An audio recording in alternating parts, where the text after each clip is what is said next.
It's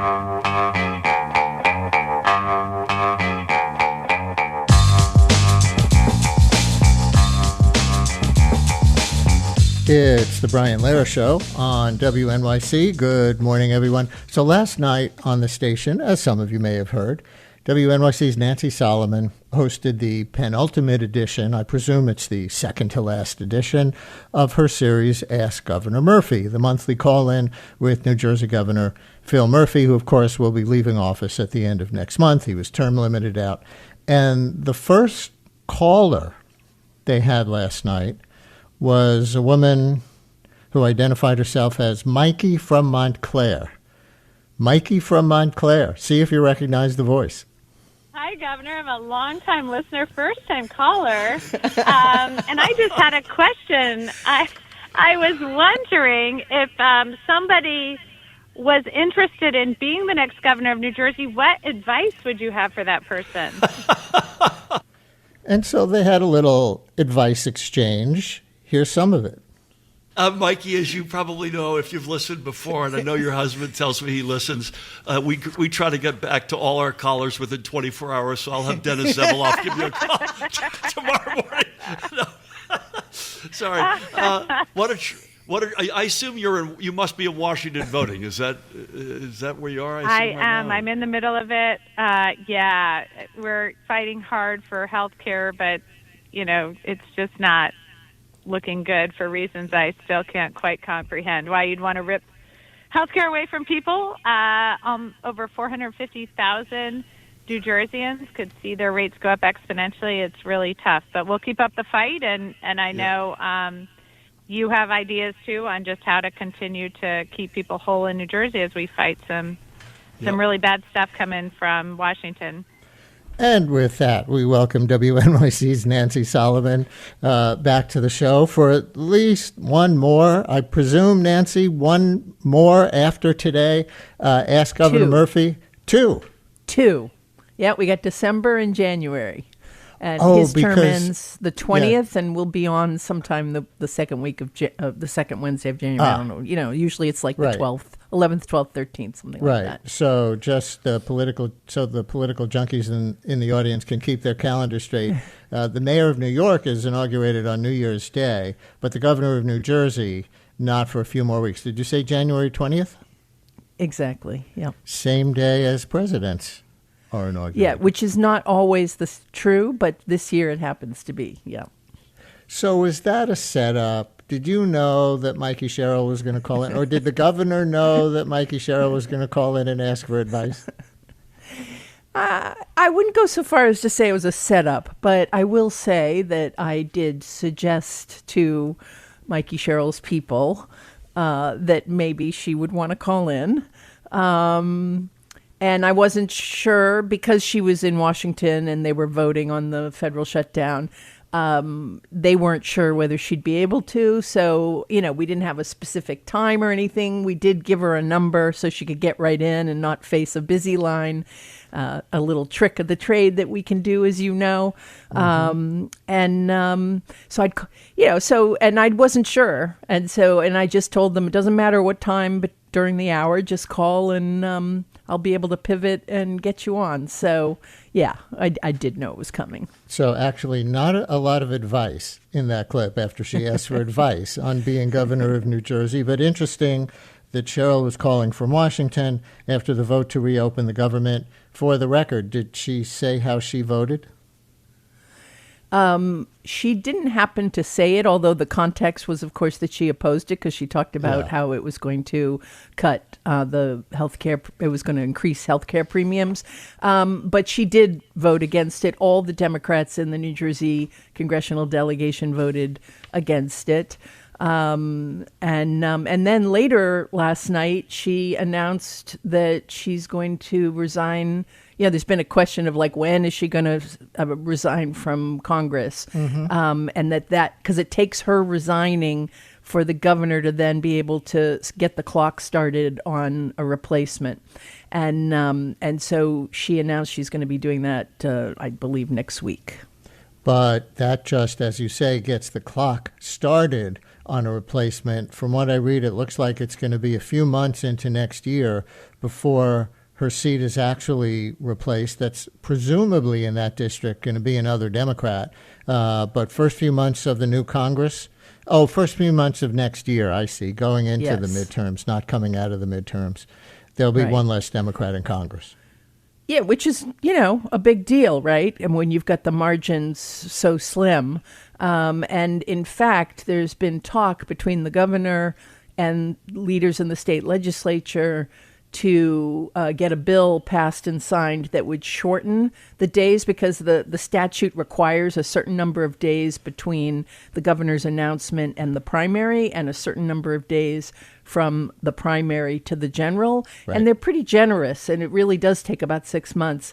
So the idea is to shorten that up. There's some concern that the machines are going to pull some dirty trick to take the vote away from people, but I don't really think that's going to happen. But I've been getting calls from very worried anti-machine activists, but I don't think there's any reason to believe that's going to happen. So I do think they'll get something done. I think it last year when we had two Congress people die in office. I don't know if it was last year. It could have been a couple of years ago. But at any rate, we had Bill Pascrell and, I'm blanking on his name, the Newark Donald Payne die in office. And it takes a very long time to get those seats filled.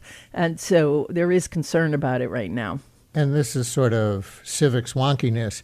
But if a senator leaves office for any reason in the middle of a term, the governor gets to appoint the replacement for the rest of the term. When it comes to a member of the House, like in this case, then there's this process for a special election. That's a difference, right? That is the difference, yes.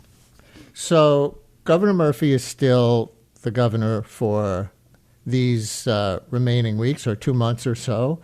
He's in office till January 20th, like you said, and he's got a few so-called lame duck priorities. So let's get into a few of these. First up, clean energy, which, if Mikey Sherrill called in asking for advice, we already know that she says that one of her first actions in office is going to be to declare a state of emergency about utility costs. How might Phil Murphy set her up for that? Right. So one of Phil Murphy's big priorities in the lame duck is to mandate zero carbon emissions by 2035. This is probably the top priority of environmental organizations in the state to get this bill passed and signed. It was initially introduced 2 years ago. It didn't get very far. There's now a new version of the bill. Last night, Governor Murphy said it was number 5 out of. I asked him. On a scale of 1 to 5, how much is this a priority? And he said it was a 5, and that he's been meeting with lawmakers and environmental groups, getting them into the room together to get the details hammered out. And, and you rightly point out, Mikey Sherrill talking about electric rates, which have spiked way up, and that's her first day's action is to get them frozen or down or something. And these two issues are connected, because the reason electric rates are spiking is because the region grid provider hasn't approved enough new projects to generate electricity. And so supply is low and demand is high. It gets higher and higher and higher with AI and all kinds of server farms in New Jersey. And so these two things are connected. Like, they need to create more power, and presumably, I think 60% of New Jerseyans is the poll that I read about that said 60% of New Jerseyans support clean power. I would have expected that to be a little higher, honestly, but so these two issues are connected, and Murphy says he's going to get it done. And here's 30 seconds of the governor with you on his support of this clean energy bill. We are pretty vocally supportive of this. Again, I'm always in that little bit, broadly speaking, supportive. I don't want to get too detailed until something gets to our desk. But this is one that's at the end of the spectrum where we have been deeply involved, and we support this bill. On a scale of 0 to 5, how much of a priority is it for you? Oh, it's high. It is high, without question. There are a couple of big energy bills floating around. This is at or near the top of the list. At or near the top of the list. And it reminds me, Nancy, that in the campaign, I think the biggest issue that Jack Ciattarelli, the Republican nominee, tried to raise against Mikey Sherrill was that she and Governor Murphy have been too supportive of a clean energy transition at the expense of utility rates, because it's more expensive to convert and to try to limit carbon emissions than it would be to continue to use fossil fuels at the rate that they've been used in the past. Well, he lost the election, but that was a major fault line these past months, right? Yes, exactly. And I would say that represents pretty fairly the Republican-Democratic split going on across the country on this issue. That Republicans support in continuing to use fossil fuels, that it's too expensive to convert to clean energy, and they don't want anyone. A big issue a couple years ago was don't take away my gas stove. Right. And they've even been hostile to the idea of mandating more electric vehicles and building electric charging stations. So their belief is that the cheapest form of energy is fossil fuel energy, and there's a lot of skepticism about climate change and whether that should be as much of a priority as Democrats make it. Right. And also, as you were kind of just indicating, the mandates that go along with a clean energy conversion. We have to convert to X percent electric vehicles by some year, or we have to convert to X percent electric power in buildings on new construction and that kind of thing. So I imagine that'll continue to be a debate in the legislature, or maybe with a Democratic majority in both houses and the incoming Democratic governor. It's not a thing, but we see from, certainly from COVID to the present, how much backlash there is to mandates. Yeah, I don't have a strong sense of the lame duck Democrats. Not many of them are leaving, but this is the lame duck session. And it's hard for me to at this point, I don't really have a sense of how strong of a priority and how willing they are to pass this. I get, I said Governor Murphy said it was a 5, and now listening to the tape, I realize he just said it was a somewhat high priority. But I think he is going to expend some capital. I think he does support this, and he's trying to get it passed. I really don't have a strong sense of knowledge of whether or not the legislators are going to actually get it passed. Yeah. So, and there is this kind of libertarian strain that runs through certainly, center-right politics around these issues. They don't want mandates. They don't want restrictions. I think I told you once before during the gubernatorial campaign that Jack Ciattarelli's most popular line in front of audiences was to bring back plastic grocery bags. So there is this sort of, resistance. There was the whole fight a couple years ago over the offshore wind turbines being built off the Jersey Shore, and that was killing whales, which it wasn't. But, there's been a lot of pushback to these ideas that, most Democrats are sort of firmly supportive of. But, that there has been that pushback. Bring back my plastic shopping bags, never mind what they're doing to the environment. That's a certain kind of cultural nostalgia, isn't it? That's kind of consistent with what a lot of MAGA is. Yeah, I guess, I disagree with it on the one hand, but I kind of understand it on the other. I mean, as a forgetful person, how many times have I been standing in line and realized, oh man, I forgot my tote bags. My WNYC canvas shopping tote bag. And then, I'm wheeling out to the car with all my groceries in the cart and loading them into the back of the car. So I get why people are resistant, but we have basically really sold the younger generation short on this stuff. And, it's frightening how hard it is to get change on climate change. Yeah. And I don't know how it works in New Jersey, but in New York with the plastic bag ban, just about every supermarket seems to have a stack of bags you can buy for as little as 25 cents at the cashier. And so there are, last-minute workarounds, at least in New York. I don't know if it's exactly the same. Not so much in New Jersey. In England for decades, when you were at the grocery store, you pay like 10 pence for a bag if you don't bring your own. That goes back 30 years. So most people, can deal with this, I think. It's just, change is hard.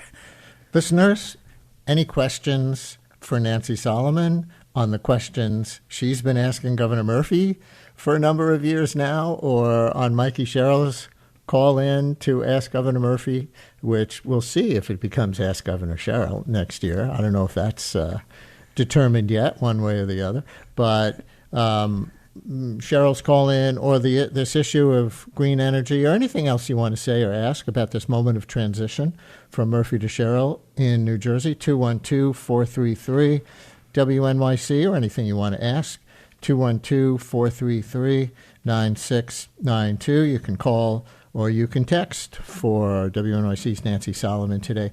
Still on utility bills, I was kicking myself after Cheryl was on the show the day after the election. She came on for a few minutes to talk about her win. And we talked a little bit about this state of emergency on utility bills, one of the things she's going to do right away.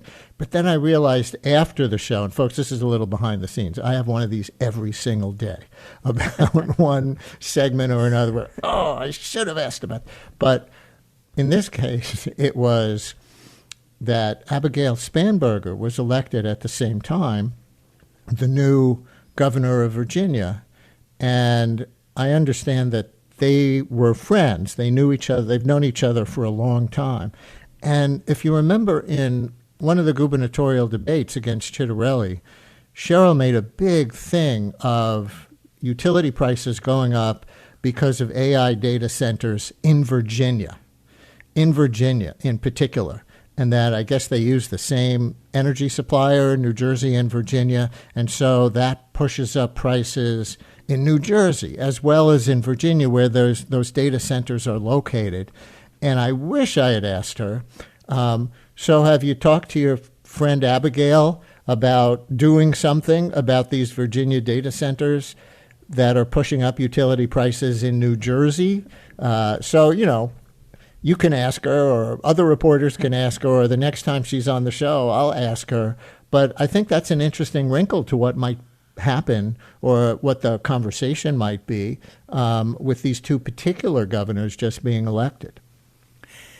Yeah, and I think it also points to just the importance of what the data centers, like what's happening and what the effects are of both, data centers and AI, and the extent to which they're gobbling up resources. And I know it's a big issue in Virginia. I've read about it in, what's going on in Virginia. So, did she talk about it with Abigail Spanberger? Probably. At one time, they were even roommates, so they are very good friends. When they were new in Congress, they were both members of Congress before being elected governor. Yeah, and they were elected at the same time, and they have very similar backgrounds, and so it makes a lot of sense.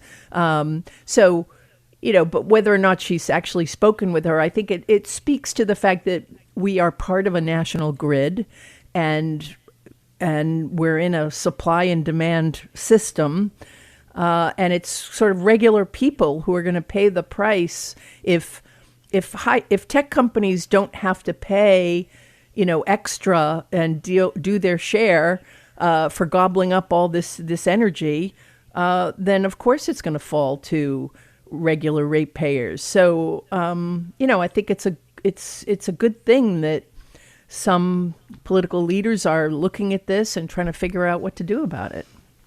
Here is Kate in the Hudson Valley on what detail that we mentioned before on the difference between New York and New Jersey's plastic bag ban. Kate, you're on WNYC. Hello. Good morning. I studied this for work quite a bit in New York. It's unfortunate that New York now seems to, and this may not be the official policy, but what happens is they're not charging the forgetful ones for the bag. They're just probably absorbing the cost, and we're all paying for it. Something I have recommended to all stores as well as supermarkets, leave the boxes where you get all those individual products you're getting, right? They're getting boxes of products. Leave it by the front door. So for those forgetful ones, they just take a box like they do at Costco and BJ's. And that makes everyone happy, especially economically. In New Jersey, hard fine line for that one. They will not give me a box. Not at all. They say state law is we cannot allow a box to leave the property. They have to all be recycled. And I thought that was comical because here I was saving the bags. To your energy point, I'm sorry, but sustainability is what I do for my world. Yeah, that's great. We appreciate your expertise in that. You called in. Go ahead. Efficiency. That's what it comes down to, just like the abuse of the bag. If they were promoting efficiency, we could save some of the electric, the high cost of electric. And the power companies have started doing this with time of day usage. They just need to do it more. They need to explain it to the consumer. If you see during the high peaks during the summer, they do that by rewarding. There's certain utility companies that reward homes and especially businesses to increase their air conditioning temperature a little bit. That helps the load on the power grid and hopefully avoids brownouts and blackouts. But same with doing laundry at night. Same with charging your electric vehicle at night now. It's just so complicated. It's getting more and more challenging to follow. But efficiency is the most important thing. And since your guest brought up Britain, Europe has been doing this for years with the bottle tax, et cetera. We get lazy in America, and when we try and incorporate the programs back in, it's hard to train us. Thank you so much. I really appreciate it. Thank you so much. Really, thank you, and really appreciate all that context that you gave us. Still on utility bills. Orrin in Manhattan, you're on WNYC. Hi, Orrin. Hi, Brian. I'm a frequent listener and big fan, and just wanted to address that you and your guest, and I'm not sure this was intentional, may have given listeners the impression that voters in New Jersey or elsewhere have to choose between renewable clean energy and cheap energy, as if fossil fuel energy is cheaper, but really it's not cheaper. It's renewables that are going to, in the long term, and even in many places already short term, are going to bring down costs for consumers. And so everybody should be embracing clean energy if they want their bills, their electric bills, to come down. Yeah, fair enough. And as far as that goes, let me follow up on that, and then you can make your other point. There's interesting reporting about Texas. As conservative a state as Texas is, Texas has a lot of sun resources being down there and a lot of wind resources in parts of the state.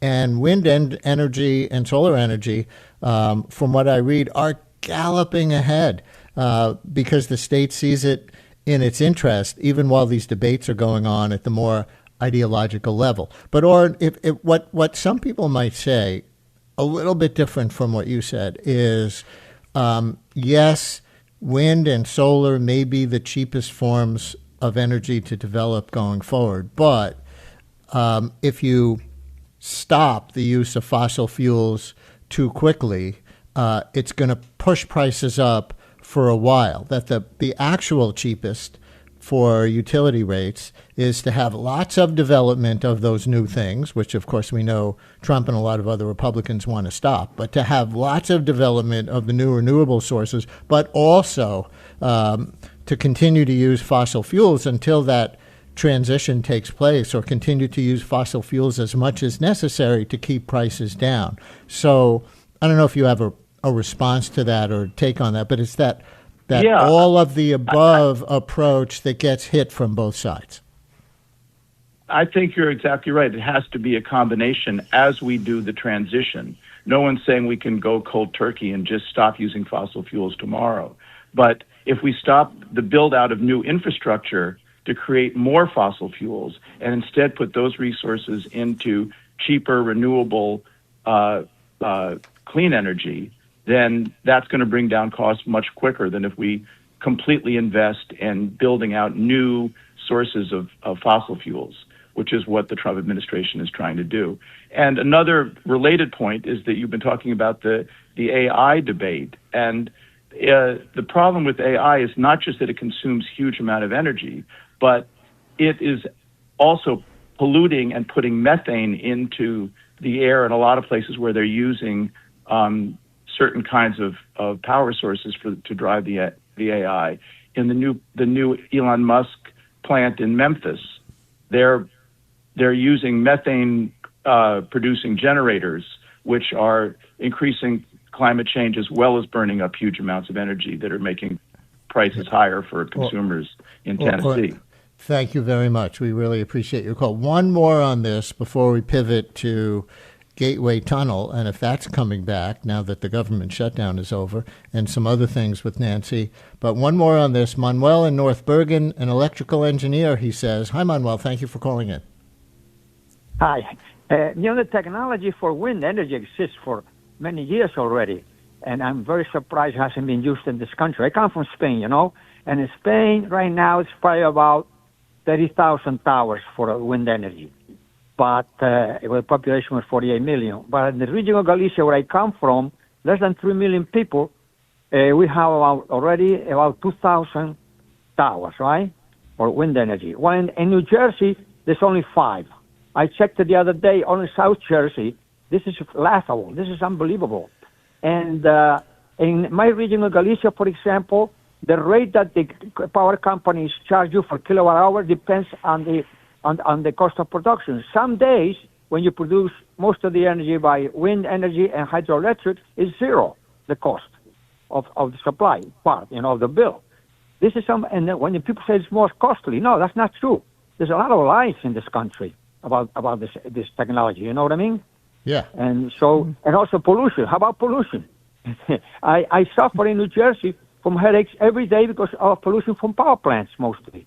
Right, and that gets lost in the. I'm glad you brought that up, Manuel, and I got to go. But that gets lost in the debate sometimes. Nancy, I'll throw this to you. It's not exactly on a New Jersey state politics beat, but you probably thought about it because it affects everybody. I think that sometimes what gets lost in the transition to renewables debate, to what we call clean energy debate, is that fossil fuel energy is not just dirty in the climate sense. It's dirty in the ground level sense. Asma Alley along the Cross Bronx Expressway in New York, and, Manuel's in North Bergen, and he references what may be going on there. And that's also such another big part of it that I think should never get lost. Yeah, there's another Asma Alley in Newark, in the Ironbound neighborhood, with all the trucks that come through from the port. And folks there have been fighting it for years. So, there's many reasons why we would benefit from clean energy. And just to, I don't disagree with the callers. I wasn't really saying that I thought that clean energy was expensive. I was saying that the Republican argument and Jack Ciattarelli's argument during the gubernatorial election was that it was expensive. So I don't want people thinking that I'm the one who was saying that. Yeah, I think that's clear. And I'm the one who brought up the contrast, so they can blame me. But yes, we were citing the argument from one party versus the argument from the other party. Speaking of arguments between parties, when we come back from a break, I'm going to ask you a question that a listener has texted about the Gateway Tunnel, which, as some people may remember, as much as people in New Jersey and New York both want it, was, quote, terminated by President Trump in the government shutdown. So now that the shutdown is over, is it coming back? We'll try to get that answer right after this.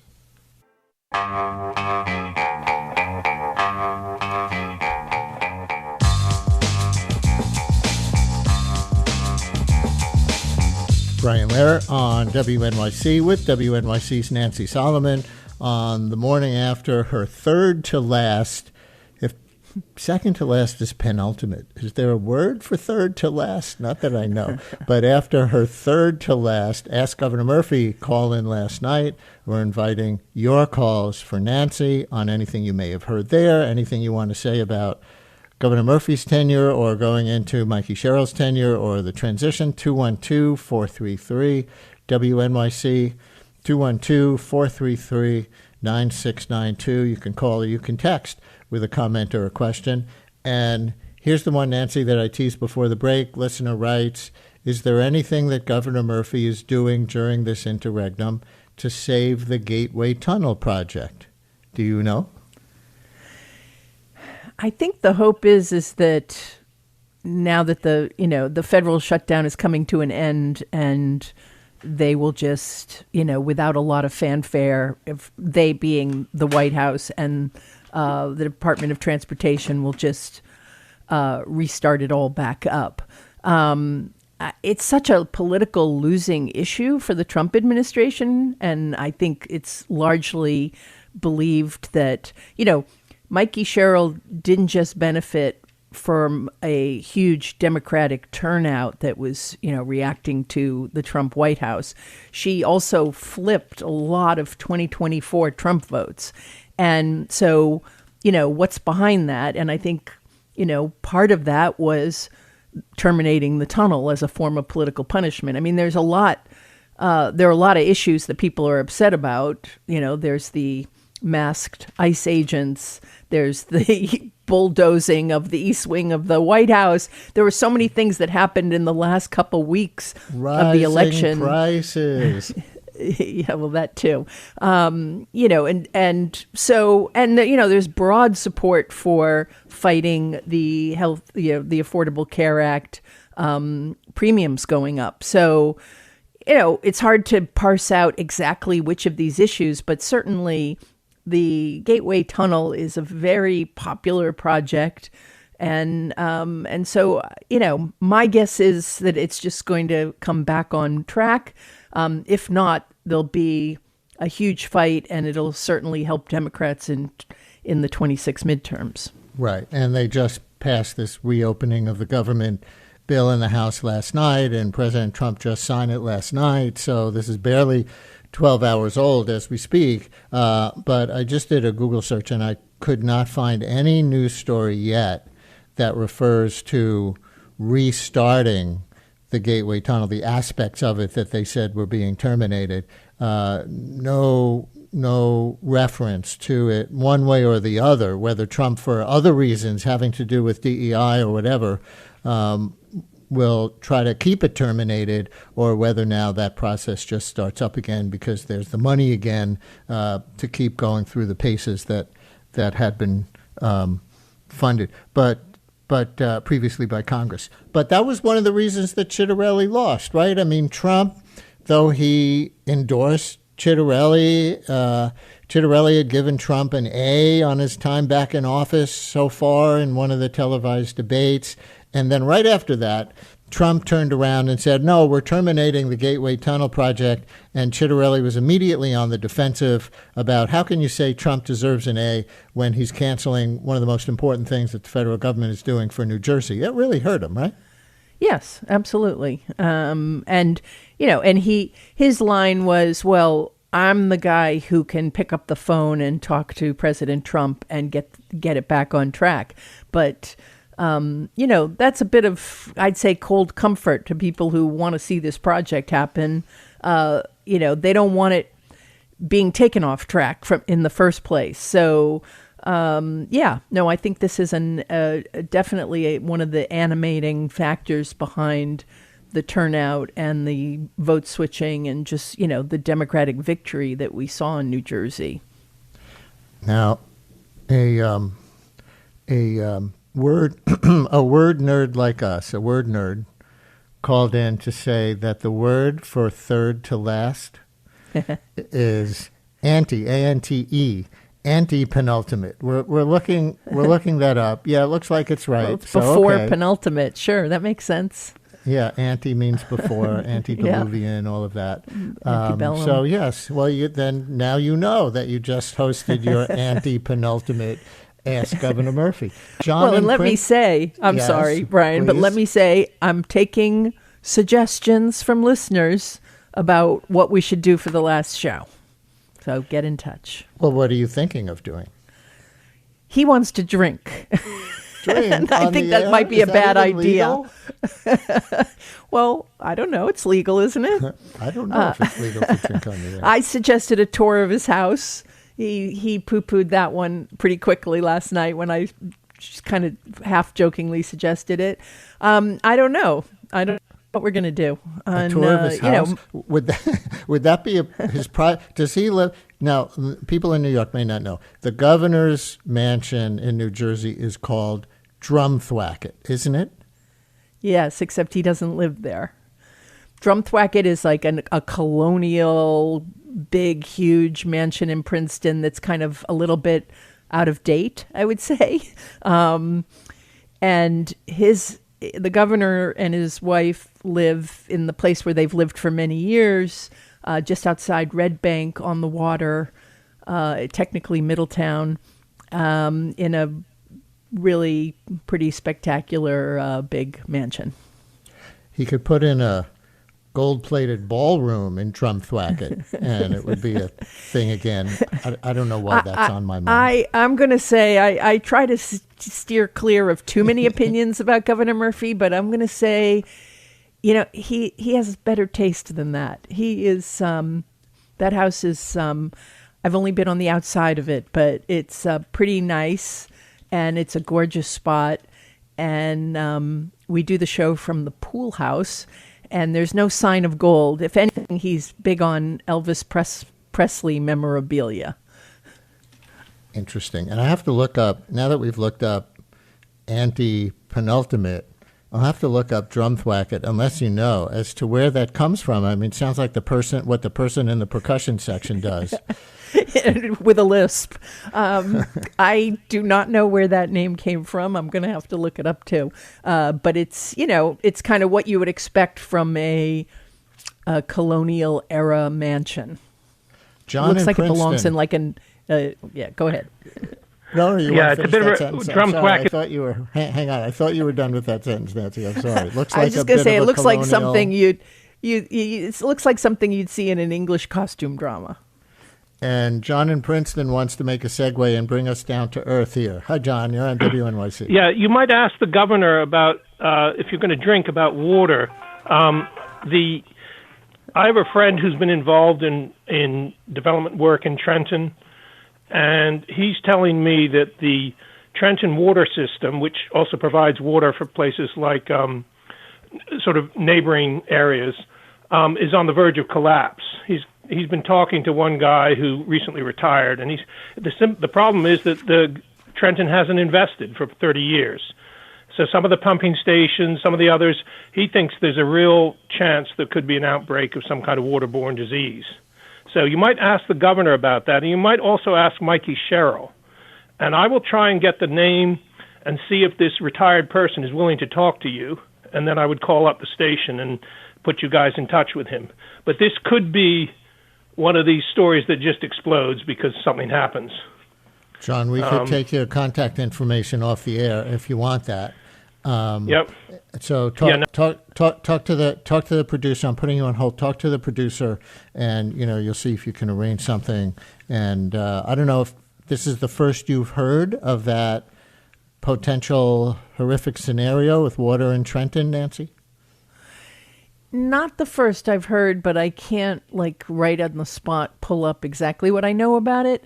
I know that I think there's been a problem with lead lines in Trenton. I mean, Trenton has massive infrastructure problems and also has some good government problems. Like there has not been good management of that city and its finances.